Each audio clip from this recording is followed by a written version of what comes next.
Carlos Mendoza said that he understands the emotion, but that particular action of throwing your glove into the stands was unacceptable. Looking back on it, do you regret doing that?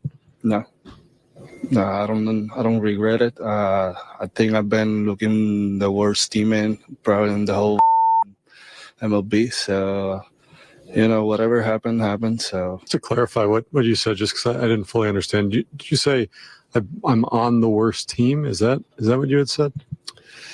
Yeah, probably. It looked like. You sure about that? You sure about that?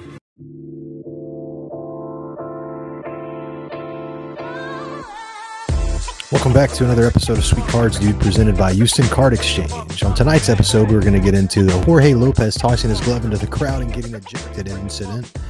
We're going to look at some of the new card releases coming out over the next week. We'll take a look at Josh Gibson becoming the new MLB batting average leader. We'll talk about Angel Hernandez retirement. We're talking about some college students, student athletes getting paid, and we'll talk about the Conroe Sports Card and Collectibles show. Today is Thursday, May 30th, and our first topic of the day that we are going to discuss is the Jorge Lopez glove tossing incident. And so if you haven't seen this, then you are in for a treat.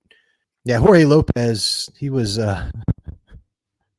ejected from the game and then decided to throw his glove into the crowd. And because of that, he's now been DFA'd.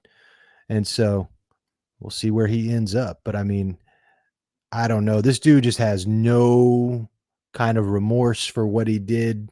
And I know you heard the comment. I mean, he's on the worst effing team in MLB. And so I don't know. We'll see what kind of impact this has on card prices of his, which I have to go check and see. I don't know what they are, but if they were down, they're probably even a little further down now. I don't know. Maybe they'll trade him away and he'll go somewhere else. But if you're an up and coming MLB player, just take note not to throw your glove into the crowd after you get ejected, and everything will probably be okay. Oh, and also don't tell the media that you're on the worst effing team. So that's my other pro tip for up and coming rising MLB stars.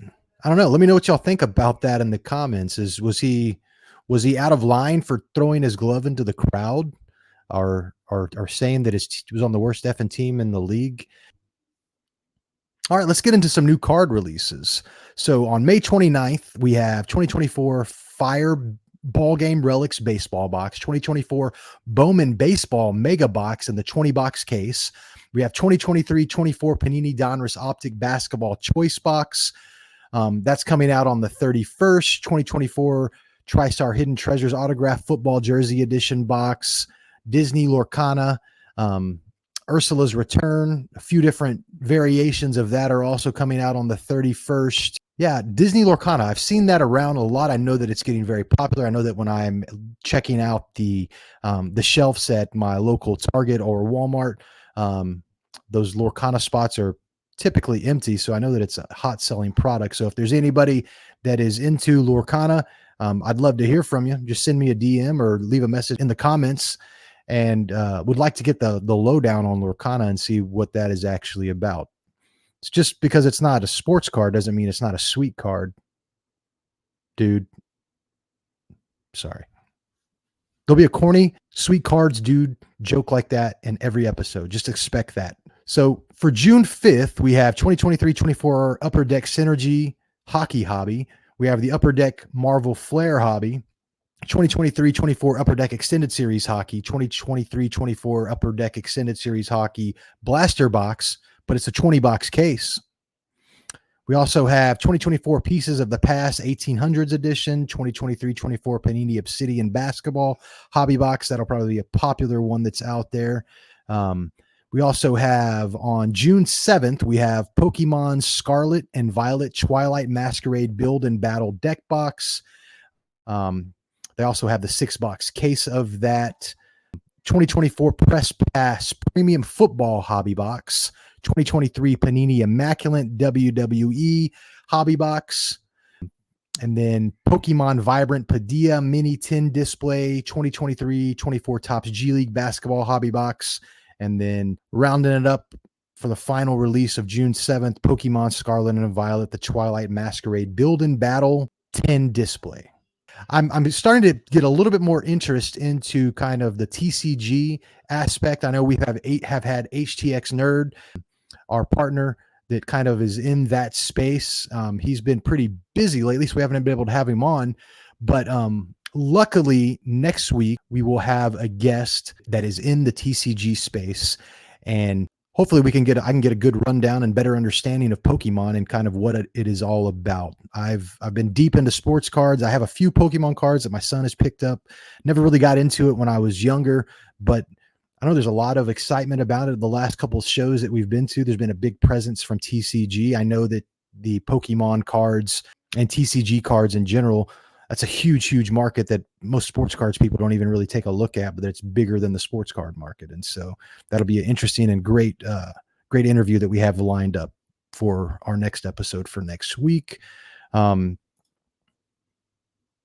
baseball players and fans alike are learning more about the Negro Leagues after the statistics from more than 2,300 players, historic figures such as Josh Gibson, Oscar Charleston, Satchel Paige, and Mule Suttles were incorporated into the Major League Record Book following a 3-year research project. This Associated Press article is saying that there's a lot of praise and that it's long overdue, and I am totally agree with that. I mean, I've seen some posts out there where there's already like people that are showing their asses basically and their true self. Oh, well, they weren't in the league. Well, duh. I wonder why that was. I mean, come on. I mean, it's 2024. Let's get it together, people. But I don't know. This is long overdue, and I definitely agree. And it'll be interesting to kind of see some of the stories that come out of this and kind of all the different new players that a lot of people haven't been exposed to before in the past that will allow kind of other fans and people that are fans of baseball to kind of explore. And it's time, you know what I mean? Like it's long overdue. So in Topps fashion, they kind of have their pulse on what's going on all the time. They have a Topps Now, Josh Gibson, 372 career batting average. I know this is so cool. I really like the back of this, and I'm just going to read this. It says, a new king is wearing the all-time MLB batting crown. Major League Baseball announced Wednesday that they'll be integrating stats from the Negro League, which operated from 1920 to 1948. That change will seat baseball legend Josh Gibson at the head of the career batting average table. Gibson, who hit for a mind-blowing 372 average over his 14-year career, surpasses Ty Cobb's record of 367.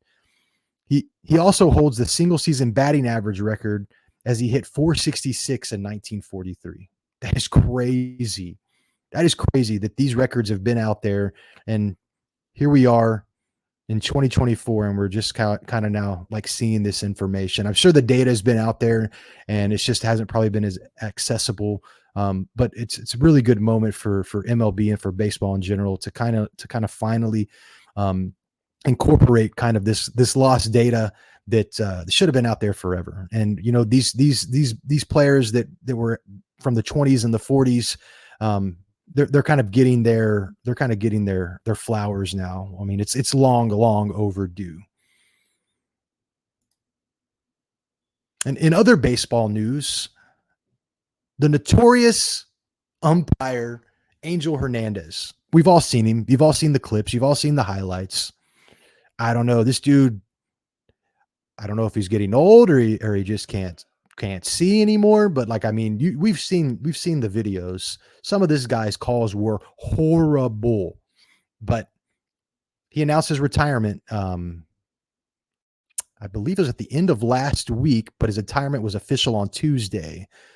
And so I don't know. This is an article by Cody Stavenhagen and Sam Blum, but it's titled with, I guess he had enough. And so I guess he's had enough. But I mean, when you start to dig into this story a little bit further, I mean, it looks like there was a financial agreement that was met. And so MLB probably forced him out, and they settled on a nice number to sail off into retirement with. But I don't know. He has some of the most controversial and heated exchanges that are out there. And so, like, if you haven't seen those videos, just go look up Angel Hernandez's greatest calls, and you'll probably find some really, really good videos to watch there, because I mean, it is horrible. Horrible. I was reading something about this yesterday as well too, and was stating that at the end of last season that he was like dead last rank in accuracy for calls. And so I'm sure there's another one that's right around the corner that's just as bad, and he will probably take the throne. That whoever that next one is will probably take the throne as the kind of the worst umpire in the MLB. So congratulations, Mr. Hernandez, on your retirement. But I know that baseball fans and teams and coaches and players alike are glad to see you hanging up the saddle. So good luck to you, sir. All right. So this next article, I saw this come out last week and I just like, what? So the NCAA Power 5 agreed to a deal that will let schools pay players. You heard that right. Schools are going to be able to pay players. From this article right here from Dan Murphy and Pete Thamel, the NCAA and its leagues are moving forward with a multi-billion-dollar agreement to settle 3 pending federal antitrust cases. The NCAA will pay more than $2.7 billion in damages over 10 years to past and current athletes, sources told ESPN. Sources said that the parties also have agreed to a revenue sharing plan allowing each school to share up to roughly $20 million per year with its athletes. So what are y'all's thoughts on this? I mean, I have my opinions, and I feel that there's so much money in the NCAA sports ecosystem. More specifically, I would say probably for football and basketball is where a majority of that money is. But these schools have been profiting off of these students forever. And I understand it's school and they're there to get an education, but I mean, times have changed. I mean, the NIL stuff that has come up over the last few years has completely changed the fundamentals of recruiting. Everything that you've seen in the past is just kind of out the window. And this is, I don't know, they're going to pay these athletes. And I guess there's another way to look at this as well too, is they've been doing this all along. It's just been under the table. And so now it's out in the open, and these kids will be able, some of these kids that are coming out of conditions where they don't have anything, they're going to be able to put some food on the table for their families while they're at least going through school. I'm not sure what the criteria is that is going to have to be met in order for these student athletes to get paid. Is there a grade stipulation? You have to complete at least 2 years of school before you're eligible. I mean, what is the NCAA going to do to still make these student athletes students and not just athletes that are playing semi-pro professional ball at a college now? And so it'll be interesting to see kind of where all this kind of shakes up and how it lays out. But I mean, this changes everything. I mean, you're going to be able to go to school, play a sport, and get paid for it. I mean, I guess the only downside would be is that anything that was kind of under the table that you weren't able to claim, that you claimed on your taxes, now you'll have to kind of probably claim those on your taxes as income. And so, welcome to adulthood and the real world for these college students. So I don't know, what are y'all's thoughts on this as well too? You know, just leave something in the comments and we'll definitely respond back. Or if you have a hot take on this, DM me and we can discuss it. And so kind of to wrap things up today, the Conroe Sports Card and Collectibles show is this coming weekend, Saturday, June 1st and Sunday, June 2nd. It's 9 a.m. to 5 p.m. on Saturday and then 10 a.m. to 4 p.m. on Sunday. There's also a trade night on June 1st from 7 p.m. to 11 p.m. It is going down at the Hyatt Regency in Conroe, Texas this weekend. That's all I can say.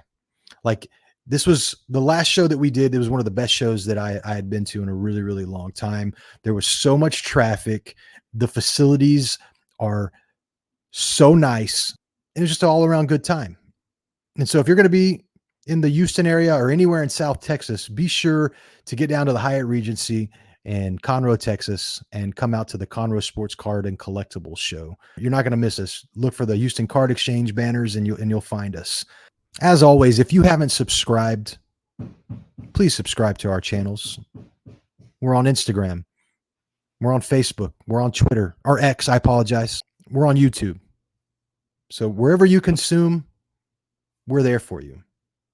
We're also on Apple Podcasts now. And so if you prefer to consume audio versus video, then we got you covered. Plus, we sound a lot better than we. So if you're taking that long commute home and you got a free 20 to 30 minutes, dive in. You won't be let down and you will be entertained. This is Sweet Cards, dude.